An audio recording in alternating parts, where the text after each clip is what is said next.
इनका सवाल है कि रुपए का जो मूल्य था उस मूल्य का अवमूल्यन कैसे हो गया। आपको मालूम है आपके रियल मूल्य का रुपए का मूल्य कितना है?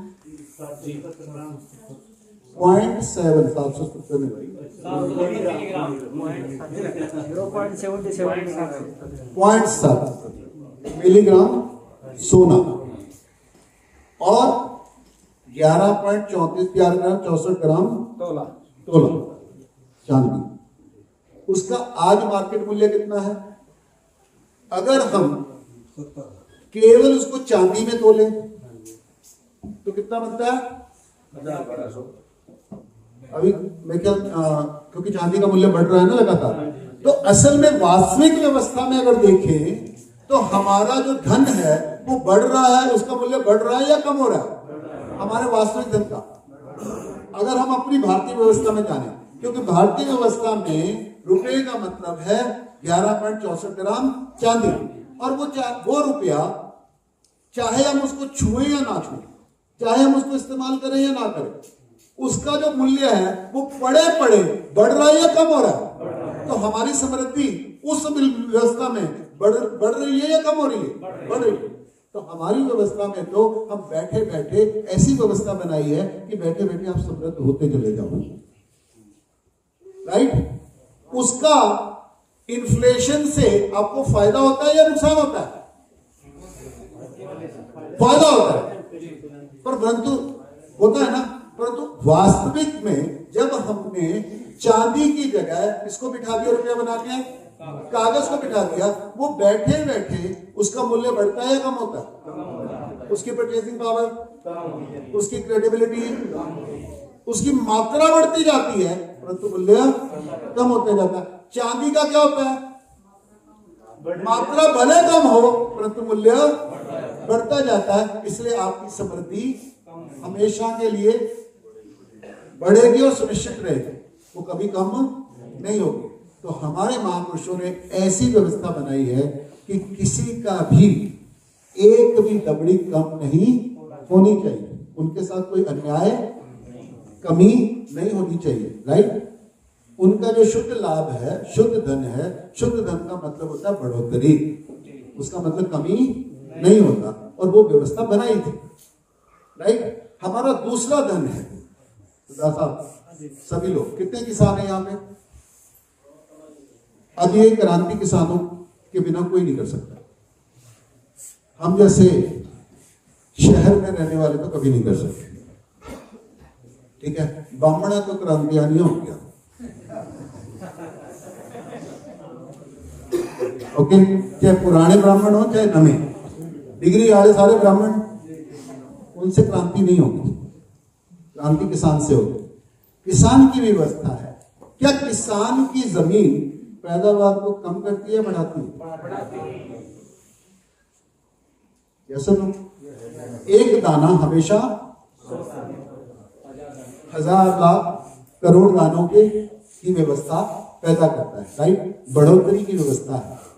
तो पिछले 70 साल में क्या किसान ने कभी भी एक साल भी रिकॉर्ड प्रोडक्शन से कम प्रोडक्शन किया? तो हमारे खेतों ने, हमारी गांवों ने, हमारे पशुओं ने, हमारा पशुधन, हमारा जमीन धन और हमारा खेती धन और हमारा बीज धन, ये तो लगातार बढ़ोतरी का धन है। इसने तो कभी किसी को धोखा नहीं दिया, कभी कमी नहीं दी, ऐसा ना? और हमारी मेहनत हमेशा पैदावार में कन्वर्ट होती है, और उससे ज्यादा मेहनत करने से पैदावार कम होती है, बढ़ती है? और बढ़ रही है कि नहीं बढ़ रही है? अगर वास्तविक मूल्य में देखें, अगर वस्तु मूल्य में देखें, अगर मात्रा में देखें, अगर क्वांटिटी में देखें, अगर किलो में देखें, अगर क्वांटल में देखें या टनों में देखें, वो बढ़ रही है, कम हो रही है? तो किसान आत्महत्या क्यों कर रहा है? क्योंकि उसकी रुपए में कीमत कम हो रही है। तो प्रॉब्लम प्रोडक्शन में नहीं है, वो प्रॉब्लम तोलने में। तो रुपया कैसे हमारी धन को, हमारी मेहनत को, हमारे उत्पादकता को तोल रहा है, वो कम करने के लिए डिजाइन किया गया है, बढ़ाने के लिए डिजाइन नहीं किया गया। वो लूटने के लिए डिजाइन किया गया है, वो आपके साथ न्याय करने के लिए डिजाइन नहीं किया गया। वो आपको गरीब करने के लिए, कंगाल करने के लिए, आपको भूखा मारने के लिए डिजाइन किया गया है। आपकी सारी शक्ति, पुराने जमाने में जो चोर उचक्का डाकू आता था वो तलवार के बल पे, कानून के बल पे, जबर के बल पे, सेना के बल पे या अहिंसा के बल पे, हिंसा के बल पे आके आपको लूट के लेके जाता था। ये पुरानी व्यवस्था थी। और जब वो लूटने के लिए आते थे तो आपके पास चॉइस होता था कि आप ही अपना हथियार लेके खड़े हो जाओ। तो हमारा किसान हमारा जवान भी था हमेशा, इसलिए जय किसान जय जवान दोनों किसान हैं, ये दोनों किसान हैं। इसीलिए पंजाब कहते हैं ये जो हमारी धरती है ना, पंच आपकी धरती, ये कभी हारी नहीं और कभी जीती है जी। फौजा कदे हारिया नहीं, नेताओं ने कभी जीतने नहीं। पराक्रम में हम कभी नहीं हारे। अच्छा, आपने कभी ये सुना है कि अंग्रेजों ने भारत में रहते हुए बहुत पराक्रम किया, बहुत बहादुरी, बहुत वीरता का काम किया, पर अंग्रेज हमेशा जीते? मराठे हारे, मुगल हारे, यस, मुगल भी हारे, सिख भी हारे, जाट भी हारे, सारे के सारे प्रकरण में राजपूत भी हारे। वो तो लड़े नहीं, सॉरी नहीं लड़े। 190 साल के अंग्रेजों के इतिहास में एक भी राजपूत खड़ा होके अंग्रेजों के खिलाफ नहीं लड़ा। राजस्थान का एक भी राजपूत नहीं लड़ा। स्पष्ट करने की जरूरत है, क्योंकि कई बार क्या होता है, हम काल्पनिक वीरता में जीते रहते हैं, परंतु जो वीरता से लड़े वो क्यों हारते जाते हैं, और जो लड़ते ही नहीं है वो क्यों जीतते जाते हैं? क्योंकि युद्ध भूमि बदली जा चुकी है। हम लोग जमीन से, जोर से, भावना से, हिम्मत से लड़ना चाहते हैं, और वो लोग छल से, कपट से, कल्पना से, नियम से, कानून से, किताबों से, शब्दों से, मीडिया से लड़ रहे हैं। ओके, तो अब हमको भी अपनी युद्ध भूमि बदलनी पड़ेगी, उसके बिना चारा नहीं। तो जनता सरकार मोर्चा उसी युद्ध भूमि की तैयारी का करते हैं।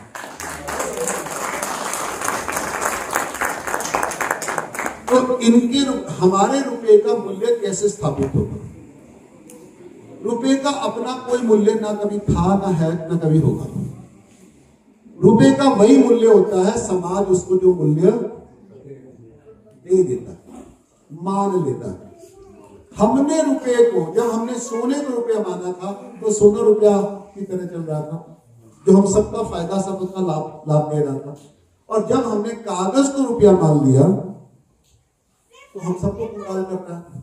इसलिए जो आज का रुपया है, पुराना जो भारतीय रुपया था, भारतीय व्यवस्था में हम उसको लक्ष्मी कहते थे, लक्ष्मी नारायण। उससे लक्ष्मी भी मिलती थी और नारायण भी मिलता था। उसमें काम, अर्थ, धर्म और मोक्ष चारों की प्राप्ति होती थी, और जिससे चारों का ह्रास हो उसको क्या बोलते हैं? दरिद्र नारायण। तो आज का जो हमारा रुपया है ये लक्ष्मी नारायण नहीं है, इसकी पूजा करना बंद करो। ये दरिद्र नारायण है, जिसको मिलता है वो भी दरिद्र, और जिसको नहीं मिलता वो भी दरिद्र, जिसको मिल गया वो भी दरिद्र, और जिसको मिलने जा रहा है और जिसको उम्मीद है वो भी दरिद्र।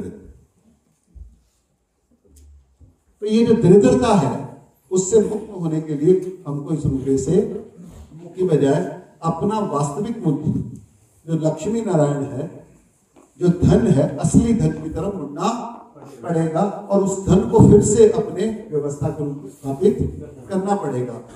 और यही सुभाष चंद्र बोस का असली मकसद था, जिसके लिए उनको काले, गोरे, देसी, विदेशी सभी अंग्रेजों ने मिलकर मारा, और आज भी मारा, क्योंकि उस आदमी को असली धन पता चल गया था।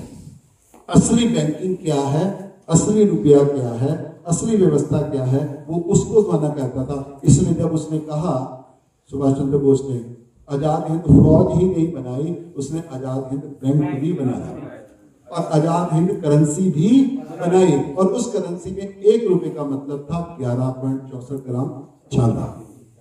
ये था आजाद हिंद फौज का रुपया। और जब तक हम अपना रुपया, ये जो वर्तमान रुपया है, ये हमारा रुपया नहीं था, ये अंग्रेजों के द्वारा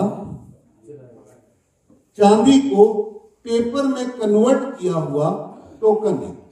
और हमने क्या किया, टोकन को रुपया, और रुपया, अच्छा जो टोकन होते हैं, टोकन होता है वो रुपए का प्रतिनिधि होता है, वो कभी रुपया नहीं होता। तो हमने क्या किया, प्रतिनिधि को ही राजा मान लिया और फिर वो प्रतिनिधि क्या कर रहा है, वो हम भुगत रहे हैं, ऐसा नो।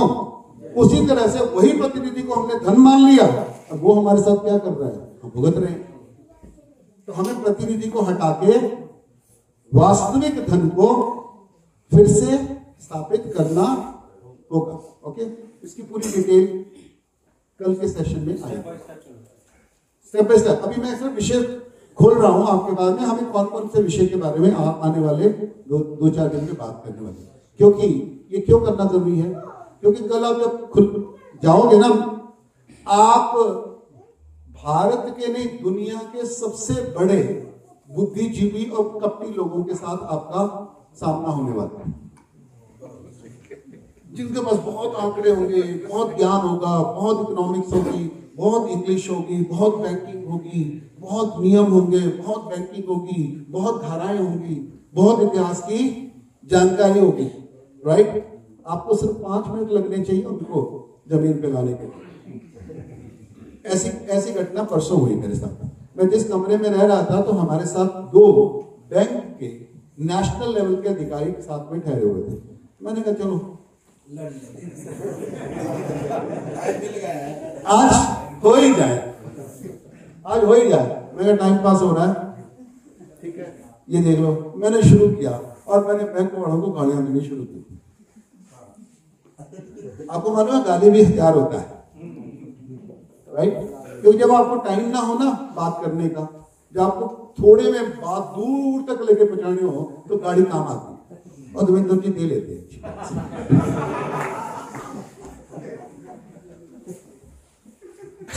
तो कई बार एक बार ना देवेंद्र जी को मैंने एक इंटरनेशनल सेमिनार में बुलाया, तो उसमें तकरीबन 200 से करीब दुनिया भर के साइंटिस्ट आए।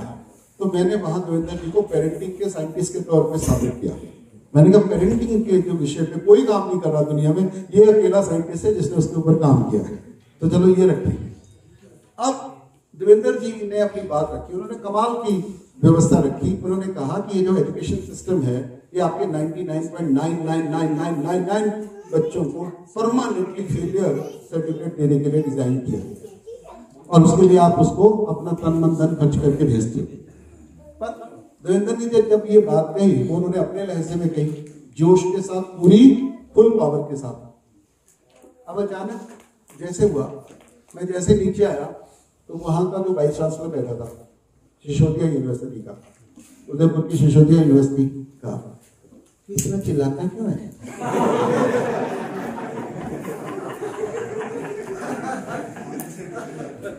ये आराम से बात क्यों नहीं करता? हम लोग बहरे हो गए हैं क्या? हाँ, ये कभी स्कूल कॉलेज गया है? इसने बात करने की तमीज नहीं सिखाई।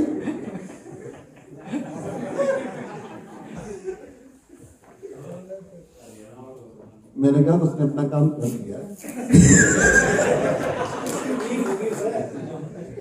मैंने कहा उसने अपना काम कर दिया, राइट। क्योंकि आपका जो अंदर का जो डिनायल है ना, वो आ गया।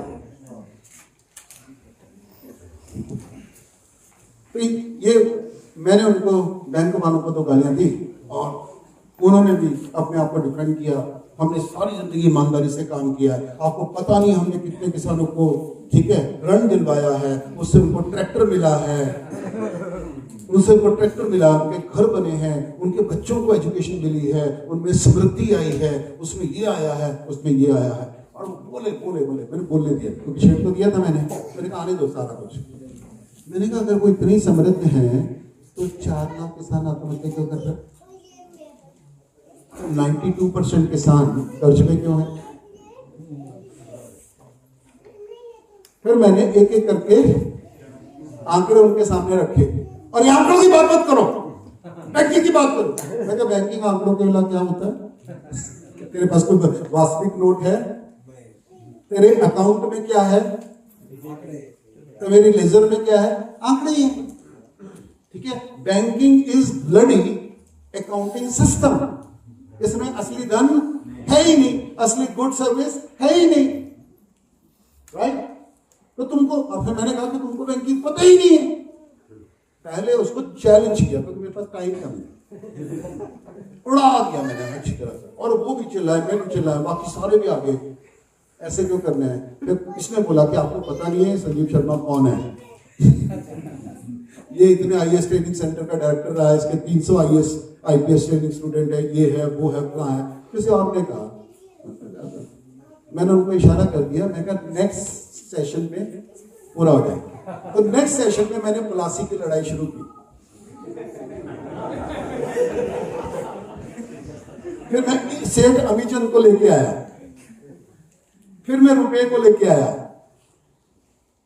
फिर मैं चांदी को लेके आया, फिर मैं 1947 को लेके आया, फिर मैं असली धन को लेके आया, फिर मैंने उनको सामने सिर्फ एक शीट पेपर की रखी, मैं कहा ये आपका बैंक। अच्छा, ये तो आपको पता ही। मैं कहा कल मैं क्या कह रहा था? कल मैं क्या कह रहा था? तो अच्छा इसके बारे में कैसे बताओगे? मैंने कहा लिख डाला है। मैं कहा है? मैं कहा इंटरनेट पे मिलेगा, और तुरंत निकाली बुक में दी, अरे ये तो ऑटो प्रिंट है। मैं कहा हाँ, इतनी महत्वपूर्ण किताब है, हमें 2000 आई और 2 दिन में गई, अब इंतजार करो, ये पहला भाग है, दूसरा भी आएगा।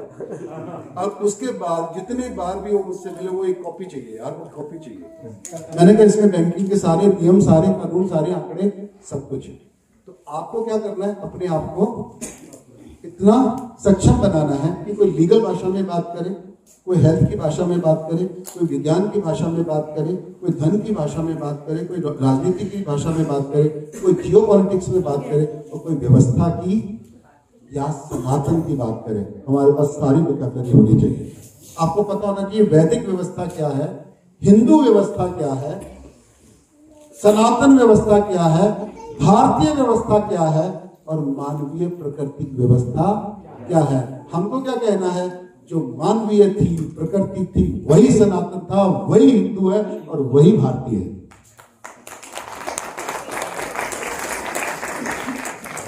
हमें उनके अर्थों से लड़ना नहीं है, उनको स्पष्ट कर देना है। और उसके लिए हमारे पास क्या शिक्षा है, क्या स्वास्थ्य है, क्या न्याय है, क्या धर्म है, और साथ साथ में जल जंगल जमीन जानवर कैसे फिर से स्थापित होंगे, कैसा पर्यावरण ठीक होगा, और कैसे हमारा धन हमारा स्थापित होगा, कैसे हम फिर से समृद्ध होंगे। और उसी समृद्धि के बिना भारत का गुरुत्व, क्या विश्व गुरु हो या कोई भी हो, पहले गुरुत्व तो होना चाहिए ना। पहले गुरुत्व चाहिए या विश्व गुरुत्व चाहिए? गुरुत्व क्या होगा? असली से होगा या नकली से होगा? कल्पनाओं से होगा, सिद्धांतों से होगा, या वास्तविक व्यवस्था से होगा? तो हमें नारे नहीं चाहिए, हमें व्यवस्था चाहिए, राइट? उसमें धन की व्यवस्था, शिक्षा की, स्वास्थ्य की, न्याय की, धर्म की, जल जंगल जमीन जानवर की, प्रकृति केंद्रित खेती की, ये सारी की सारी व्यवस्थाओं को समझना होगा। तब हम अपने आप को एक नेता के तौर पे, एक विकल्प के तौर पे, और एक सही नेतृत्व के तौर पे प्रस्तुत कर पाएंगे। क्योंकि अब का जो नेता होगा वो विचार से लड़ेगा, वो व्यवस्था से लड़ेगा, वो क्लैरिटी से लड़ेगा, वो स्पष्टता से लड़ेगा, राइट? नारों से नहीं। ओके, तो जनता ही सरकार है, कल ऊंचा नारा नहीं है, वो गहरा भी जाना चाहिए। ओके, तो आज के लिए इतना रखते हैं, भोजन की व्यवस्था होगी।